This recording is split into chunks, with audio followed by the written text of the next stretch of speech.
Howdy, folks. I'd like to talk about something that kind of went viral a couple of years ago. Emmet Cohen, Patrick Bartley, Bruce Harris, about 2 years ago, they played After You've Gone. Fantastic, hardcore, swinging, old school jazz track. And there was a situation during Patrick's solo, I guess they're calling it the moment now, where he plays a phrase and sets something up, and then the rhythm section responds at the downbeat of the next phrase.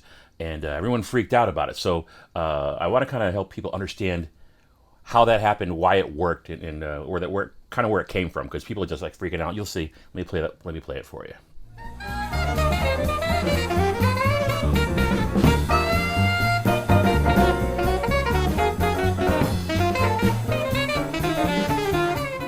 Yeah, so it was that, that call and response. Patrick plays a phrase, and then on the downbeat, the next part of the phrase, the piano and drums kick behind him the same rhythm that he plays, and people freaked out about it. So let me show you Patrick's response to that and what he says. A lot of people saw that and they were just like, man, that's like, how did they know to do? Oh my gosh, it's like, there's no way. Did they plan that? They probably planned that, but it's like, it's improv. How did everybody's like wondering, like, but it was like, how did you do it? I can't believe it. I can't believe it. It's like, you know why? Because we set it up. We set it up, and that's what what he means by that is Patrick played the riff. The folks in the group knew what he was saying and knew what the response would be. It's very common in jazz, very common in Latin music, percussion. When there's a call, a rhythm is set, a cue. Hey, everybody, we're going this way. We're doing this rhythm, etc. This is just a matter of knowing your jazz vocabulary, your jazz history. So Patrick Bartley is a masterful player. He has immersed himself in the history of the saxophone. His style goes all the way back to Sidney Bechet, Johnny Hodges, Marshall Royal, the old school big band lead players, as well as the killer bebop players, Bird, Cannonball, Sonny Stitt, etc. More modern players as well. His swing, his tone, everything's just wonderful. He knows his music history. When you watch the other group videos they've done, all these old school standards from musicals that they're modernizing or bringing back again, he knows his stuff. And of course, Emmet, I think he's my favorite piano player alive right now. He's just so gifted and such a great guy. And you could see in that video after they do the lick, he's just smiling. He exudes joy all the time when he plays music. And I think that's one of the greatest things about jazz is the nonverbal communication between players in a group and enjoying moments like that. But yeah, it was fantastic. But what Patrick had to say about it was, we set it up. And what he meant by that was Patrick's playing, and he comes to that riff, and that little few notes there, the rhythm section perked up. I know it's coming. Be ba ba da ba da. And so why did they know that? It wasn't some magic. It wasn't rehearsed. It's because it's in their jazz lineage, their jazz history. It comes from Miles Davis. It was a thing that he did. I think the first time I found it was 1957.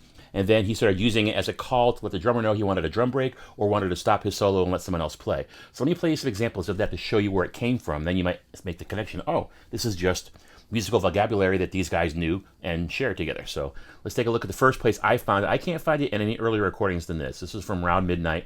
The tune is Walkin'.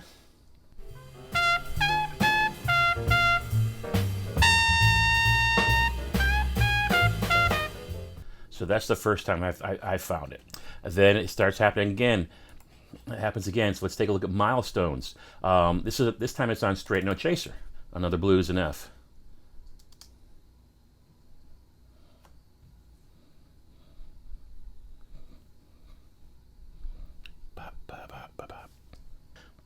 Same concept. And I have no idea if this video is going to be taken down for copyright. That's why I'm playing such short segments. Let's take a look at Straight No Chaser from the fantastic Newport concert in 1958.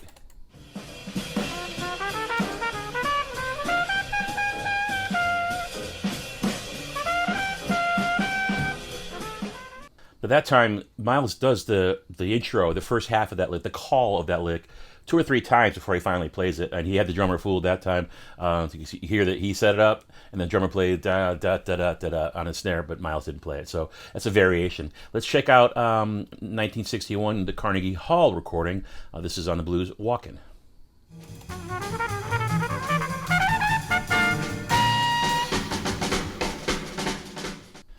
And again, we're getting faster. 1964, live in Berlin, Walkin'.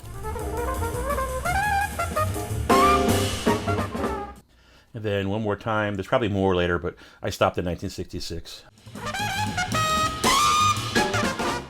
So you can see it was something that Miles did repeatedly live. It became part of his vocabulary, and it's just the guys in the band knew that. And when they heard Patrick play the first part of it, they rightfully came in and played the rest of it, and it was a fantastic moment. That whole solo was just one of my favorite. I think I watched that video 50 times. I've played through the transcription. It's just fantastic, outstanding playing, Patrick. Man, I just freaking love your playing. And then you have poor Bruce Harris had to follow Patrick's solo. People don't think about that.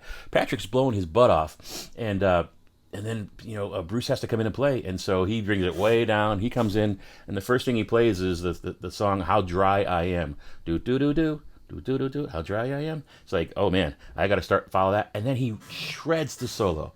So Bruce is, equally just tears it apart. But that's such a great group, such a great recording, such a great moment. I guess that's why they call it the moment. So I hope this kind of explains the genesis, where it came from, and why it wasn't pre-scripted. It was just part of knowing your history. So make sure, all you young aspiring jazz players out there, that you listen to the legends, you learn the stuff, you listen, you copy, you emulate. That's how we learn. That's how we teach history to the future. So just definitely listen to the stuff, learn it note for note, memorize it, play it, absorb it, swing hard, play well.